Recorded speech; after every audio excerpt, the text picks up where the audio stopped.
Okay, so we need to graph this function y equals 2 cosecant x plus 2. So first let's see the formula of a cosecant or secant function. So it's y equals a times cosecant or secant times b times x minus h all and then plus k. So a is going to be the amplitude, and then b is the horizontal dilation, which determines how wide the graph is, and h is the phase shift, which determines if the graph has moved left or right, and k is the vertical shift, which determines if the graph has moved up or down. So let's look at this graph, and we see that we have 2 cosecant x plus 2. So we already have the amplitude and the vertical shift.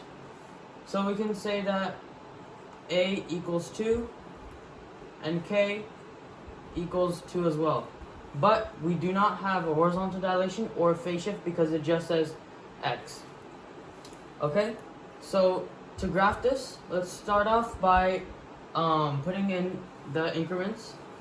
So we start off at 2, but let's just go by 1. So 1, 2, 3, 4, just have some buffer. And then 1, 2, 3, 4.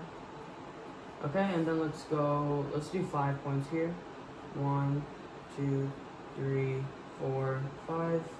And we don't have to do it on the other side because we're only going to graph on this quadrant. So it tells us that the vertical shift is at 2. So we can put our first point there. Also, cosecant is the same as 1 over sine x, because that's just another trig function. So if we know, and we know that sine starts from the middle, goes to the top, comes to the middle, goes to the bottom, and to the middle again, to have this wave effect. And the same will happen for cosecant, except not in this shape. It'll be a little different, you'll see. So we can start by doing this. Now we have to see if the period is 2 pi. So since it's 1 over sine x, the period will still be 2 pi for a parent function for cosecant. So the period is going to be 2 pi because there's no horizontal dilation. So we can say this to be 2 pi. Or actually, we can just say this is 2 pi. Wait, pi over 2, yeah, this right here is 2 pi. And then we have to find halves that'll go into 2 pi, which will always be multiples of pi over 2. So we can just say if it was pi over 2. So this is pi over 2, and this is pi, and this is 3 pi over 2, and then 2 pi, which is a full period. And this is just the origin, so 0 right there. Okay? So this is the first point, and then now we're going to put the second point, which is at the top. But we're not going to connect the dots yet because it's a little different. And then right here, the middle, and then the bottom again.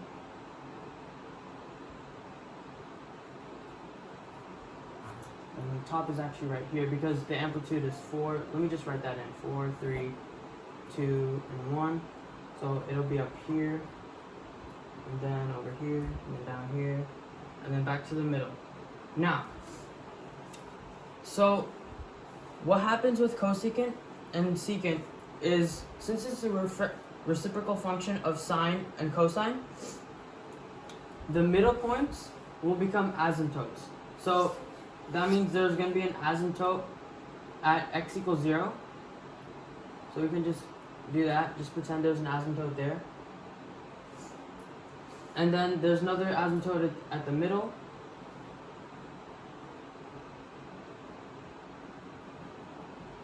And another asymptote right here.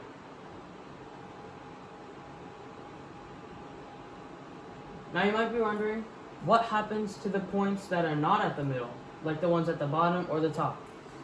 Well, they're going to stay the same. They're not going to become asymptotes, except instead of curving up and down like this, it's going to become like a quadratic function kind of. So it's going to be a parabola like that and go like that. And then same thing happens over here. You just draw another parabola touching the point and going down. So let's see if we met all the requirements. So we see that the amplitude is 2 and the middle point is at 2 and the bottom point is at 0 and the top is at 4. So the difference between them is 2. So that's checked off. And then the k is 2. And let's see if the middle points are at 2. And yes, they are, y equals 2.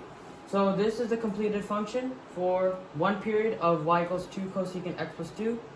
And just remember that the middle points are the asymptotes at 2 pi, pi, and 0, and forever. And these, and the bottom ones go down, and the top ones go up. So this is the completed function. Okay, so the next function we have is y equals 2 cosecant x plus pi minus 1. So let's start off by listing the transformations. So we have the amplitude as 2, and we still don't have a horizontal dilation because there's no value in front of x. And then the phase shift is going to be negative pi, even though it says plus pi, and I'll show you why in a second. So it shows in the formula that it's x minus h. So if we put pi, then it would say x minus 8, x minus pi, but it says x plus pi, right? So that means x minus negative pi equals x plus pi, which is why if it says plus pi, then the actual value is negative, and if it says negative, then it's going to be positive. Okay? And then now the vertical shift, which is k, is just going to equal negative 1. Okay, now let's actually graph it. And now once again, cosecant is 1 over sine, and which has the graph, which has the points middle, top, middle, bottom, and the middle again. So we're gonna first let's find out the increments for the x-axis. Since the period is still going to be 2 pi because there's no b value, we can just start off by doing the increments over here. So 2 pi, even though we're not going to use it because there's a phase shift. 3 pi over 2.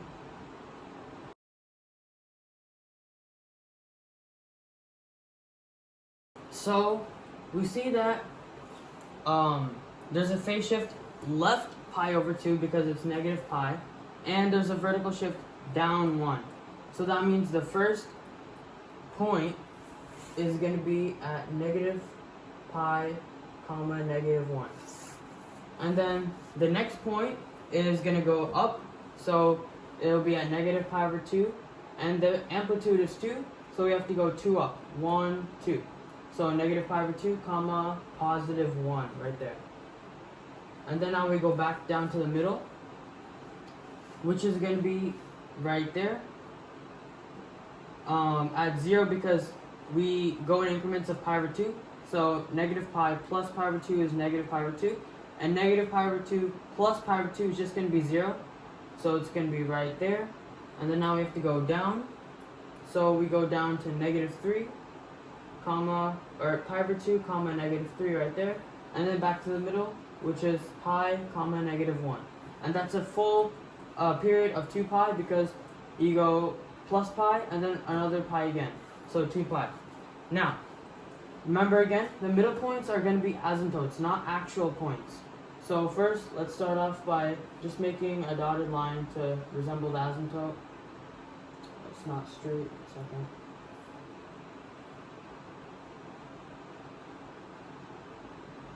That's not straight, but it'll do for now. And then an asymptote at x equals 0, or just at the origin. And then the last one at negative pi.